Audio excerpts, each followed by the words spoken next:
Doctor Yunus সরকারের সাথে এবং জামাত ইসলামের সাথে, জামাত শিবিরের সাথে চরমোনাইয়ের কি ঘটেছে, দুইটা ডাইমেনশনে বিষয়টা আমি আলোচনা করব। মোটামুটি সোশ্যাল মিডিয়ায় দুইটা বিষয়ে আমরা বিতর্ক লক্ষ্য করছি গতকাল জুমার নামাজের পর থেকেই। দুইটা ঘটনায় জুমার নামাজের পর শুরু হয়েছে। চরমোনাইয়ের অনেক লোককে দেখলাম যে ডক্টর ইউনূস সরকারের বিরুদ্ধে লিখছে যে তাদের মিছিল থেকে 3 জনকে আটক করা হয়েছে। কেন আটক করা হয়েছে? অতি উৎসাহী আচরণ। চরমোনাইয়ের মিছিল থেকে 3 জন, যে আওয়ামী লীগের আমলে কোনোদিন এই ধরনের ঘটনা ঘটেনি, চরমোনাইয়ের কোনো মিছিলে বাধা দেওয়া বা তাদের কাউকে গ্রেপ্তার করা। এমনকি 5 আগস্টের আগে শুক্রবার চরমোনাই একটা মিছিল করেছিল, সেই মিছিল কতদূর যাওয়ার পর পুলিশ থামিয়ে দিয়েছে, তারা বাড়ি চলে গিয়েছে। এবং চরমোনাই কোনোদিন পুলিশের সাথে সংঘর্ষে জড়ায়নি, তারা খুবই ভদ্র মানুষ। আওয়ামী লীগ আমলে কোনো বাধা বিপত্তির মুখে পড়তে হয়নি। আল্লাহর বিশেষ রহমত রয়েছে তাদের উপর। কিন্তু সেই চরমোনাইয়ের মিছিল থেকে ডক্টর ইউনূস সরকারের পুলিশ 3 জনকে গ্রেপ্তার করে, এটা একটু অবাক হওয়ার বিষয় না? অবাক করার মতো ঘটনা কেন ঘটছে? কাহিনীটা কি, এটা একটু বিশ্লেষণ করব। আপনারা জানেন যে কালো পতাকা, সাদা পতাকা, কালেমা খচিত পতাকা নিয়ে মোটামুটি ভালো বিতর্ক চলছে বাংলাদেশে। এই বিতর্কটা একটু বিশ্লেষণ করব। আরেকটা বিষয়, সিলেটের একটা মসজিদে একজন লন্ডন প্রবাসী আলেম তিনি খুতবা দিয়েছেন, শেখ আব্দুল কাইয়িম। তিনি খুতবা দিয়েছেন, মাতৃভাষায় খুতবা দিয়েছেন। সেটা নিয়ে দেখলাম যে চরমোনাইয়ের লোকজন বিতর্ক করছে।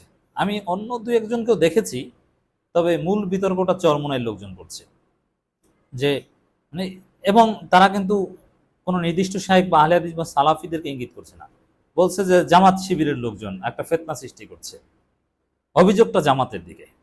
এবং জামাতপন্থী কিছু আলেম দেখলাম যে জামাত শিবিরের পক্ষ হয়ে জামাত শিবির নাম নিয়ে জবাবও দিচ্ছেন যে না, জামাত কোনো ফিতনা সৃষ্টি করছে না। এই কেনই বা হঠাৎ করে মাতৃভাষায় খুতবা, আর সেটা নিয়ে জামাত শিবির চরমোনাইয়ের মধ্যে একটা দ্বন্দ্ব, যেখানে জামাতের সাথে চরমোনাই নাকি জোট প্রায় হয়ে যাচ্ছে, এই বিষয়টা একটু বিশ্লেষণ করব। প্রথমে আসি এই খবরটা, ইসলামী আন্দোলনের বিক্ষোভ মিছিল থেকে 3 জনকে আটকের দাবি। এটা শুধু দাবি না, আটক করা হয়েছে, এটা ভিডিওতে আমরা দেখেছি, আপনারাও দেখেছেন। ফিলিস্তিন সহ মধ্যপ্রাচ্যের বিভিন্ন দেশে ইসরায়েলি বর্বরতা এবং ভারত ইসলাম ধর্ম রাসূল সাল্লাল্লাহু আলাইহি ওয়াসাল্লামকে নিয়ে কটূক্তির বিরুদ্ধে প্রতিবাদ সমাবেশ করেছে ইসলামী আন্দোলন বাংলাদেশ। 4 অক্টোবর জুমার নামাজের পর বাইতুল মুকাররম মসজিদের সামনে থেকে ঢাকা মহানগর উত্তর ও দক্ষিণ শাখার পক্ষ থেকে প্রতিবাদ সমাবেশের আয়োজন করা হয়। জানা গেছে ইসলামী আন্দোলনে ওই বিক্ষোভ মিছিল থেকে 3 জনকে আটক করেছে পুলিশ। প্রাথমিকভাবে আটকদের নাম জানা যায়নি, আটককৃতদের পরবর্তীতে আর এটা খোঁজ খবর নেয়নি, যা আটক করা হয়েছে ওই পর্যন্তই। আটককৃতরা জানিয়েছেন তারা মোহাম্মদপুর থেকে মোট 5 জন মিছিল নিয়ে এসেছিলেন। তারা নিজেদের ছাত্র হিসেবে দাবি করেছেন। হাতে কালো পতাকা কেন জানতে চাইলে তারা বলেন, কালো পতাকা কি সমস্যা আমরা জানি না, পতাকায় শুধুমাত্র কালিমা লেখা ছিল। এ বিষয়ে পুলিশের এক কর্মকর্তা গণমাধ্যমে আটক নয়, তাদের জিজ্ঞাসাবাদের জন্য নিয়ে যাওয়া হচ্ছে। এটা তখনকার খবর। যাক, এই বিষয়টা আসেন বিশ্লেষণ করি। এটা আসলে আমাদের অনেকের সমালোচনার ফলে ডক্টর ইউনূস সরকারের পুলিশ বাধ্য হয়েছে এই কালো পতাকাধারীদের মিছিল করতে। এর কারণটা কি? আসলে কালেমা খচিত পতাকায় কারো কোনো আপত্তি নেই, বাংলাদেশ সেনাবাহিনীর সিম্বলের মধ্যেও কালেমা আছে, এটাতে নিয়ে কোনো আপত্তি নেই। কারো অ্যালার্জি থাকলে তো আর ইমানেই থাকবে না, কালেমা নিয়ে অ্যালার্জি থাকলে তার ইমানেই থাকবে না। অতএব কালেমা খচিত পতাকা নিয়ে কারো কোনো আপত্তি নেই। সৌদি আরবের পতাকা কি কালেমা খচিত না? কারো কোনো আপত্তি আছে? না, নেই। মানে বিষয়টা হচ্ছে, বাংলাদেশে যারা উগ্রবাদী জঙ্গি, দায়েশ, আইএস, আল কায়দা বা এদের জেএমবি, এদের ভাবাদর্শে বিশ্বাসী, তারা ইদানিং মাঠে নামছে বিভিন্নভাবে। তারা এই কালো পতাকা ব্যবহার করছে, এটা তাদের সিম্বল। এবং তাদের একটা ষড়যন্ত্র হচ্ছে বিভিন্ন দলের মিছিলে, হেফাজতে বা চরমোনাই মিছিল টিছিলে মিশে যাচ্ছে, ষড়যন্ত্র করছে। এটার একটা দিক। এটার দুইটা দিক আমি যেটা খোঁজ নিয়েছি, যে চরমোনাইয়ের অনেক মুরিদ, এমনকি চরমোনাইয়ের ছাত্র সংগঠন ইসলামী ছাত্র আন্দোলনের এক সাবেক কেন্দ্রীয় সভাপতিকে দেখলাম এর নিন্দা জানিয়েছে, যে কেন গ্রেপ্তার করলো, এটা ঠিক হয়নি, অতি উৎসাহী আচরণ। মানে অনেকে অবাক হয়েছে চরমোনাইয়ের লোকজন, যে হাসিনা পুলিশ কোনোদিন চরমোনাইয়ে কাউকে গ্রেপ্তার করতে পারলো না, আর ডক্টর ইউনূস সরকারের পুলিশ এসে চরমোনাইয়ের লোকজন গ্রেপ্তার করে নিয়ে যাচ্ছে তাদের মিছিল থেকে। অনেকেই ক্ষিপ্ত হচ্ছে। যে আসলে বাস্তবতা হচ্ছে, ভাই আপনারা জানেন না, আসলে মূলত চরমোনাইয়ের সিনিয়র নেতারা তারা বলেছেন পুলিশকে যে এরকম কালো পতাকা এরা তো উগ্রবাদীরা এখন ব্যবহার করে, পতাকার প্রতি বা কালেমার প্রতি কারো কোনো আপত্তি নেই, কোনো মুসলমানের কোনো আপত্তি নেই, কিন্তু যেহেতু উগ্রবাদীরা জঙ্গিবাদীরা এটা ব্যবহার করে, অতএব তারা স্যাবোটাজ করতে পারে বিভিন্ন জায়গায় ঢুকে, অতএব কালো পতাকা কাউকে দেখলে আপনারা নিয়ে যাবেন।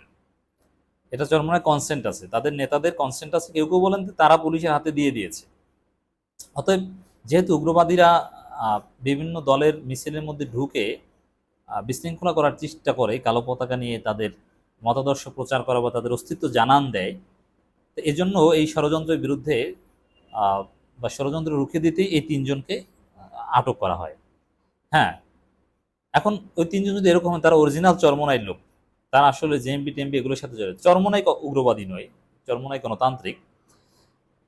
যদি আবেগে কালো পতাকা ব্যবহার করে থাকে তারা না বুঝে, তাহলে তাদেরকে ছেড়ে দেওয়া হোক। আর তারা যদি চরমনাইয়ের সাথে সম্পৃক্ত না হয়ে থাকে, তাহলে তাদের আইডেন্টিটি খোঁজা হোক, এটা হচ্ছে আমাদের দাবি। অতএব দর্শক, এটার জবাব হচ্ছে, বিশ্লেষণ হচ্ছে, চরমনাইয়ের মিছিল থেকে যে তিনজনকে আটক করা হয়েছে, এতে চরমনাইয়ের সিনিয়র নেতাদের কনসেন্ট রয়েছে। তাদের মিছিলে কালো পতাকা বা এগুলো জেএমবি বা উগ্রবাদীদের পতাকা তারা অ্যালাউ করবে না। অতএব যারা সরকারকে গালি দিচ্ছেন বা ক্ষুব্ধ প্রতিক্রিয়া জানাচ্ছেন, তারা না জেনে করছেন। আমরাও আহ্বান করব, এই কালো পতাকাধারীদের যেখানেই দেখেন তাদের গ্রেপ্তার করা উচিত। কালো পতাকায় আমাদের আপত্তি নেই, আপত্তি হচ্ছে জেএমবি বা জঙ্গিদের সিম্বলে। আবারও বলছি, কালো পতাকা বা কালেমা খচিত পতাকায় আপত্তি নেই, তাদের সিম্বলে আপত্তি। এই আপত্তিটা জায়েজ। অনেকে বলবেন যে আপনি তাদের সিম্বল হলো তো কালেমা, কিন্তু না, দেখেন এই যে খারিজিরা দলিল দেখেন, খারিজিরা যে আলী রাদিয়াল্লাহু আনহুর বিরুদ্ধে যুদ্ধ করেছিল, তখন খারেজিরা বর্ষার মাথায় আলী রাদিয়াল্লাহুর বিরুদ্ধে বিদ্রোহ করতে গিয়ে বর্ষার মাথায় কোরআনে আয়াত লিখে আনছে, কোরআনে গিলাফ নিয়ে আসছিল, তাতে কি তাদের কার্যক্রম বৈধতা পেয়েছিল? পায়নি।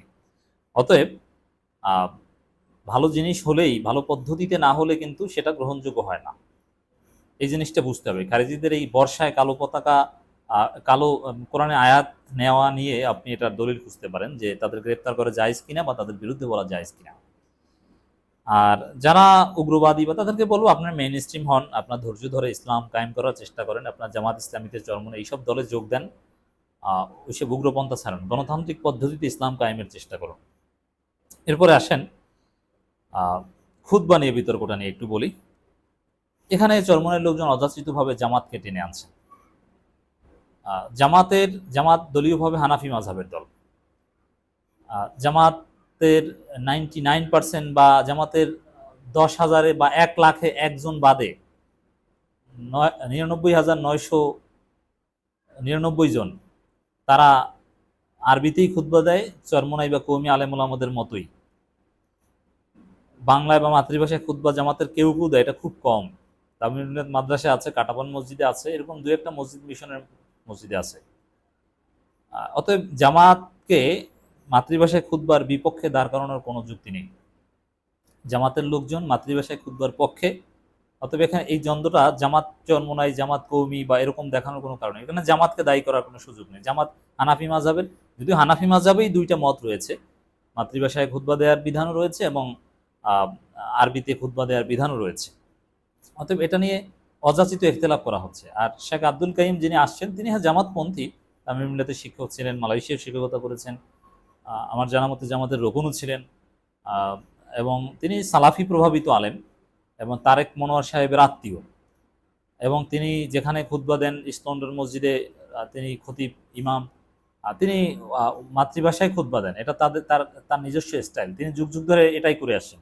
অতএব তাকে দাওয়াত দিয়েছেন যারা সিলেটি লোকজন, অনেকে তার ভক্ত, অতএব তার স্টাইলে তিনি খুতবা দিবেন। বরং একজন বিদেশি মেহমানের, বিদেশ থেকে আগত একজন মেহমানের স্বকীয়তার প্রতি সম্মান দেখানোটাই বরং বেটার ছিল চরমনাই কিংবা কওমি আলেম ওলামাদের। এটা নিয়ে বিতর্ক সৃষ্টি করা তাদের সহনশীলতার অভাবের প্রমাণ। আর এটা নিয়ে জামাতকে খোঁচাদের তো কোনো কারণ নেই, কারণ জামাতের লোকজন মূলত মাতৃভাষায় কওমি চরমনাইয়ের মতোই খুতবা দেয়। আর জামাত হানাফি, এটা আমি আলাদা আলোচনা করে প্রমাণ করেছি যে জামাত হানাফি সংগঠন। জামাত ক্ষমতা আসলে হানাফি আইনের মাধ্যমে দেশ চালানো হবে, তারা কিছুতেই সালাফি আইন বাস্তবায়ন করবে না। জামাতের আমির, নায়েবে আমির, এরা সবাই হানাফি। একটু বুকের উপর হাত বাঁধলেই যে তারা সালাফি হয়ে গেছে তা না, ইসলামী আইন শাস্ত্র বা এই দিক থেকে সবাই তারা হানাফি। অতএব মাতৃভাষায় খুতবা এটা ইখতিলাফি মাসালা। ইখতিলাফি মাসালাকে আপনাকে সম্মানের সাথে গ্রহণ করতে হবে, এটা নিয়ে প্রান্তিক হওয়া যাবে না। তো এই জন্য এটা নিয়ে বিতর্ক সৃষ্টি করা, প্রশ্ন ছুড়ে দেওয়া, বরং যারা প্রশ্ন ছুড়ছেন, বিতর্ক শুরু করছেন বা আপত্তি করছেন, তারা এখানে সহনশীলতার অভাবের পরিচয় দিচ্ছেন, আর জামাতকে এর সাথে ট্যাগ করে আর এক অপরাজনীতি করছেন। ইন কনক্লুশন যেটা বলতে চাই, ভিন্নমত, বিদেশি মেহমানদের প্রতি শ্রদ্ধা, এই হিসাবে যেহেতু এটা হানাফি মাযহাবেরও মত রয়েছে, এতে তো কোনো সমস্যা নেই। ইখতিলাফি মাসালা, এটা আপত্তি করাটা তাদের ঠিক হয়নি। আর জামাত ক্ষমতায় আসলে মাতৃভাষায় খুতবা চালু করবে না। জামাত ক্ষমতায় আসলে এই কৌমিরা যেভাবে খুতবা দেয় এইভাবেই সব জায়গায় খুতবা চলবে। আমি জেনে শুনে বলছি, অতএব এটা নিয়ে ইখতিলাফের কিছু নেই।